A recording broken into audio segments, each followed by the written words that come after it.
நம சிவாய. ஓம் நம சிவாய. அஸ்ட்ரோ கராத்தே முனியப்பன் சுவாமி ஜோதிட நேயர்களுக்கு வணக்கம். என் குலதெய்வம் பெரியாண்டிச்சம்ம தாயை வணங்கி, என் அப்பன் கராத்தே முனியப்பன் சுவாமியை வணங்கி, என் குருவை வணங்கி வாங்க சிறப்பான பலன்களை பார்ப்போம். வணக்கம். இந்த பதிவானது தசா புத்தியின் பதிவாகும்.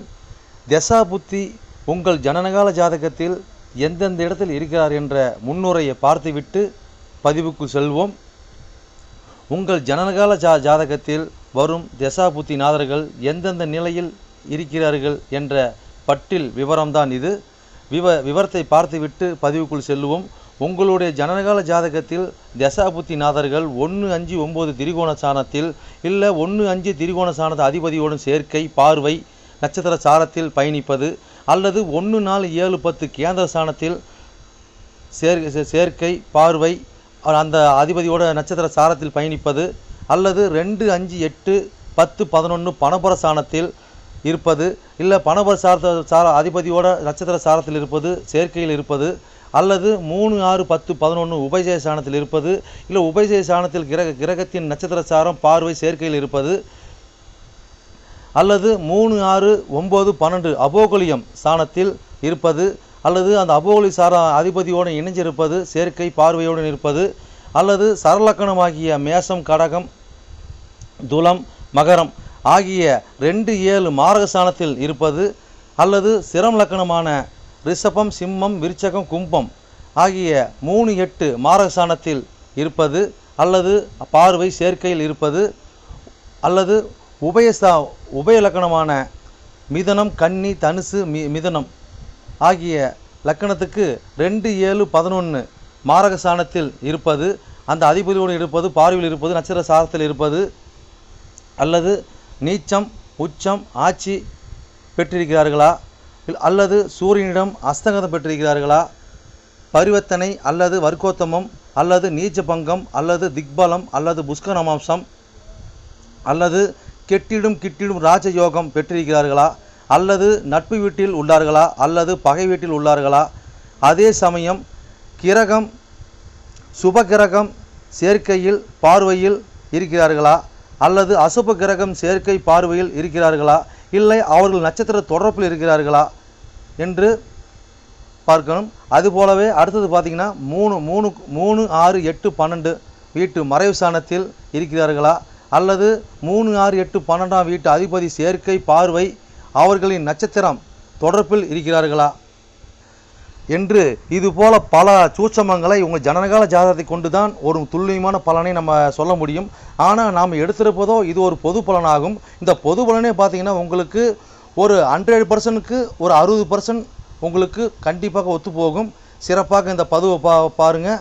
வாங்க பதிவுக்குள்ளே போகலாம். இது மட்டும் அல்லாமல் சிறப்பு குறிப்புகள் என்னவென்றால் மேச லக்கணம் மேசராசி என்று நீங்கள் வைத்துக்கொள்ளுங்கள். அந்த மாதிரி வைத்து தான் இந்த பதிவுகளை நம்ம கொண்டு போயிட்டுருக்கோம். ஆனால் ஏன் அப்படி கொண்டு போகிறாங்கிறது விளக்கத்தை நம்ம சொல்லிடுவோம்.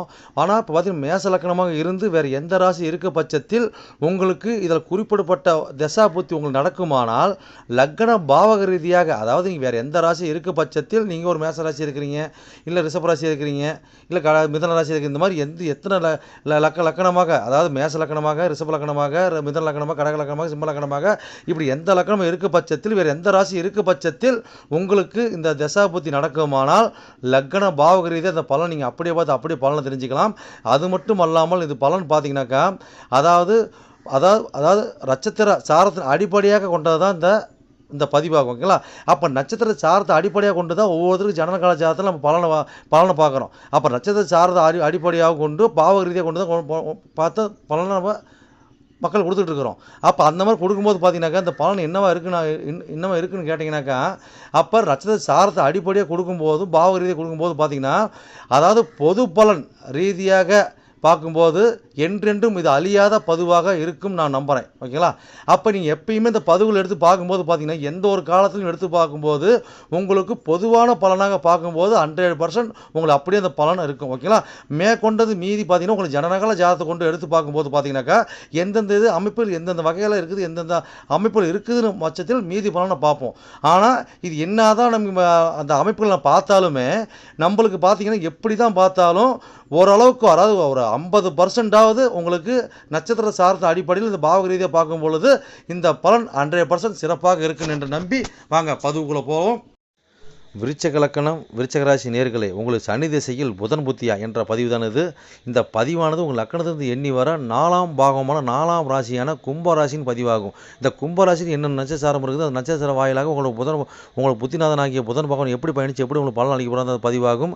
இந்த பதிவானது நாங்கள் விருச்சக லக்கணம் விருச்சக ராசிக்காக அந்த பதிவு பார்க்கணும்னா அப்படிலாம் கிடையாதுங்க. விருச்சக லக்கணமாக இருந்து வேறு எந்த ராசி இருக்கும் பட்சத்தில் உங்களுக்கு சனி திசையில் புதன் புத்தி நடக்குமானால் இந்த லக்கண பாவ ரீதியாக நீங்கள் பதிவில் அப்படியே பார்த்துக்கலாம். இது எத்தனை கோடி திசை அப்படின்னு பார்த்தீங்கன்னாக்கா 3 கோடி 4 கோடி ஒன்று திசையாகும். இந்த புத்தி பார்த்தீங்கன்னாக்கா உங்களுக்கு 8 கோடி 11 கோடி புத்தி ஆகும். ஓகேங்களா?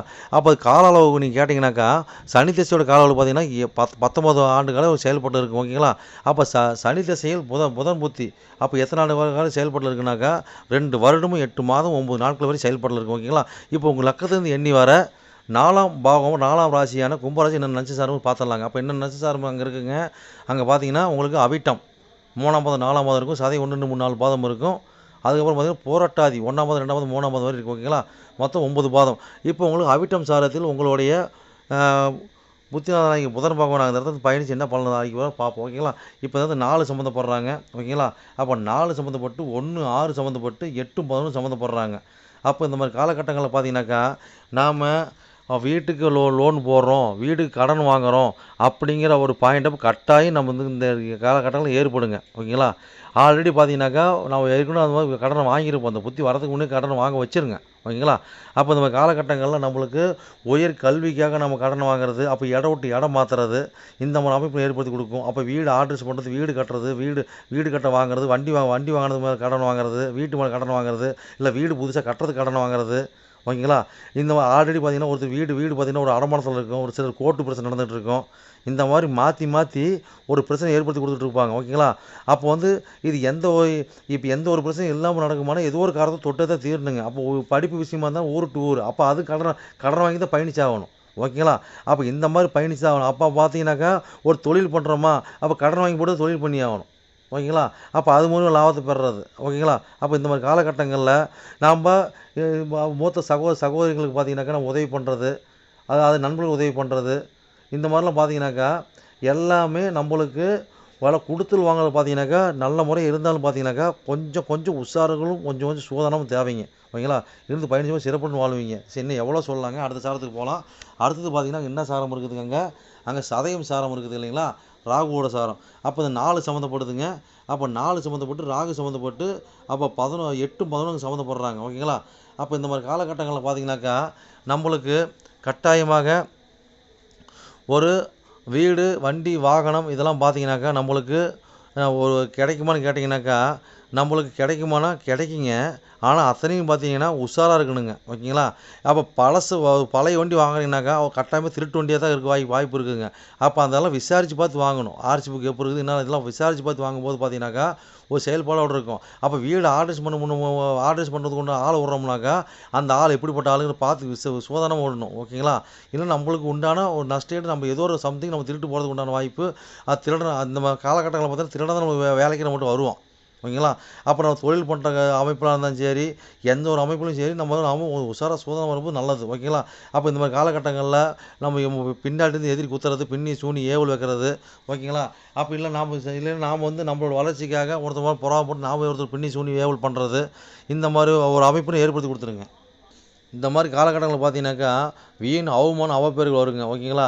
அப்போ இந்த மாதிரி காலகட்டத்தில் தசாபத்திலாம் பார்த்தீங்கன்னா நம்ம இடம் விட்டு இடம் மாறி இருக்கிறது காலை சிறந்ததுங்க. ஓகேங்களா? அப்போ நம்ம ஆயுள் காப்பீடு திட்டம் போடுறது, முன்னெச்சரிக்கையாக முன்னேற்பாடு நம்ம எதுவுமே செஞ்சு வச்சுக்கிறது நல்லதுங்க. இன்னும் எவ்வளோ சொல்லிட்டு போகலாங்க. அடுத்த சாரத்துக்கு போகலாம். அடுத்த சாரம் என்னங்க இருக்குது, புரட்டாதி சாரம் இருக்குது இல்லைங்களா? அப்போ அந்த புரட்டாதி சாரத்தில் உங்களுக்கு புதன் பக்கம் வந்து என்ன பலன் அளிப்பேன்னு பார்ப்போம். ஓகேங்களா? அப்போ இது 4 சம்மந்தப்படுறாங்க. அப்போ 4 சம்மந்தப்பட்டு 2 5 சம்மந்தப்பட்டு. ஓகேங்களா? அப்போ 4 சம்மந்தப்பட்டு 2 5 சம்மந்தப்பட்டு அங்கே 8 11 சம்மந்தப்படுறாங்க. அப்போ இந்த மாதிரி காலகட்டங்களில் பார்த்தீங்கன்னாக்கா கட்டாயமாக உங்கள் குழந்தைங்க படிக்க வைக்கும்போது பார்த்தீங்கன்னாக்கா உயர்கல்விக்காக ஊர் டு ஊர் ஒரு ஹாஸ்டல் தங்கி படிக்கிறது உண்டான வாய்ப்பு ஏற்படுத்தி கொடுக்கும். அதே மாதிரி பார்த்தீங்கன்னா இந்த அரசு தொடர்பு, கலைத்துறை தொடர்பு, இந்த மாதிரி இருக்கிறவங்களாம் மாந்திரிக ஜாதகம் இதெல்லாம் பார்க்குறவங்களாம் பார்த்தீங்கன்னாக்கா இந்த மாதிரி காலகட்டங்களில் உங்களோட வருமானத்துக்காக பார்த்தீங்கன்னாக்கா ஒரு மாய வித்தை இதெல்லாம் பண்ணக்கூடிய வாய்ப்பு ஏற்படுத்தி கொடுக்கும். ஓகேங்களா? அப்போ அதுக்கு உண்டான ஒரு அமைப்பு போய் நம்ம பழகிறது. ஓகேங்களா. இல்லை நம்ம அதிக ஒரு வருமானம் ஆகிறதுக்காக ஊர் விட்டு ஊர் போய் நம்ம வருமானம் பண்ணிட்டு வர்றது, ஊர் விட்டு போய் செலவு பண்ணி பழகிட்டு வர்றது, இதெல்லாம் பார்த்தீங்கன்னா நம்ம காலகட்டங்கள் நம்ம நடத்தி கொடுப்பாங்க. ஓகேங்களா. அப்போ இந்த மாதிரி காலகட்டங்களில் நம்ம குழந்தைங்க விஷயத்துலையும் சரி, அவங்க படிப்பு விஷயம் சரி, கொஞ்சம் கவனமாக இருக்கும்போது நல்லதுங்க. இதுபோல் பயணித்து பாருங்கள், சிறப்புடன் வாழ்வீங்க. சரி நேயர்களே, என்னோட பதிவை நீங்கள் சிறப்பாக கேட்டிருப்பீங்கன்னு மனதார நான் நம்புகிறேன். நீங்கள் கேட்டது வெறும் கோச்சார பலன் தான். உங்கள் ஜனனகால ஜாதகத்தை கொண்டு பார்க்கும்போது தான் எந்த கிரகம் எந்த சாரம் வாங்கியிருக்குது, எந்த கிரகம் எந்த பாவத்தை பார்க்குறாங்கன்னு சொல்லி துல்லியமான பலனை பார்க்க முடியும்.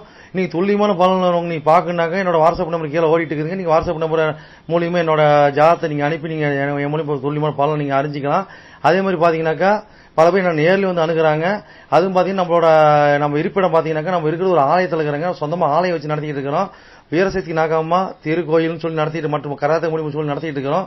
அதில் பார்த்தீங்கன்னா வீரசக்தி நாகம்மா திருக்கோயில் சேவை அறக்கட்டளை மூலியமாக நம்ம கோயில் இயங்கிட்டு வருதுங்க. எல்லாத்தையும் பார்த்தீங்கன்னா துல்லியமாக பர்ஃபெக்டாக நம்மகிட்ட இருக்க எல்லாமே இருக்கும். எந்த ஒரு தோஷம், எந்த ஒரு காரியம், எந்த ஒரு பரிகாரம்னா நம்ம ஒரு கஸ்டமர் நம்ம கேட்டு தான் வந்து அவங்களோட காரியத்தை வந்து முன்னெடுத்து செய்யறாங்க. அந்த நம்பிக்கைகரமாக நம்மளோட பலன் இருக்கிறதுனால தான் இந்த மாதிரி கஸ்டமர் நம்மகிட்ட அணுகி நம்ம சிறப்பு பலன் அடைஞ்சிட்டு இருக்கிறாங்க. இது போல ஒவ்வொருத்தரும் பலன் அடைகிறது எங்களோட ஆசை. அது மட்டும் இல்லாம பாத்தீங்கன்னாக்கா எங்க கோயிலுக்கு லீடர்ஷிப்னு பாத்தீங்கன்னாக்கா எங்களுடைய கிருஷ்ணசுவாமிங்க வாக்கு சித்தர் பாத்தீங்கன்னாக்கா கிருஷ்ணசாமி, அதாவது சோழி பிரசன்னம் கல்லு கூடு சொல்லுவாங்க இல்லைங்களா, அது சிறப்பான முறையில சிறப்பா பாப்பாருங்க. நேர்முகமா பாக்குறாங்க, ஆன்லைன் மூலமா பாக்குறாங்க. நீங்க யாரு என்னன்னு தெரியாது, உங்களோட ஃபுல் டீட்ல அப்படி சொல்லுவாருங்க. ஓகேங்களா. உங்களோட டீட்ல சொல்லி உங்க பேரை சொல்லி சோழி போட்டாருன்னா சிறப்பான முறையில சிறப்பா உங்களுக்கு சோழி பிரசனம் பார்த்து அருமையா சொல்லுவாருங்க. அதே மாதிரி பாத்தீங்கன்னா அது மூலியமா நீங்க இதுல பார்த்து நீங்க அணுகி அது மூலியமா தெய்வ அருள்வாக்குங்க அது. ஓகேங்களா. அது மூலியமா நீங்க வந்து சிறப்பான பலன் நீங்க அடையலாங்க. எந்த ஒரு காரியமா இருந்தாலும் எந்த ஒரு விஷயங்களா இருந்தாலும் துல்லியமான பலன் துல்லியமா இருக்குங்க. சொல்றது அப்படியே நடக்கும், சிறப்பா இருக்குங்க. சரி நேயர்களே, உங்களிடமிருந்து விடைபெறுவது S. Balu Jayavel, MA astro. நன்றி, வணக்கம்.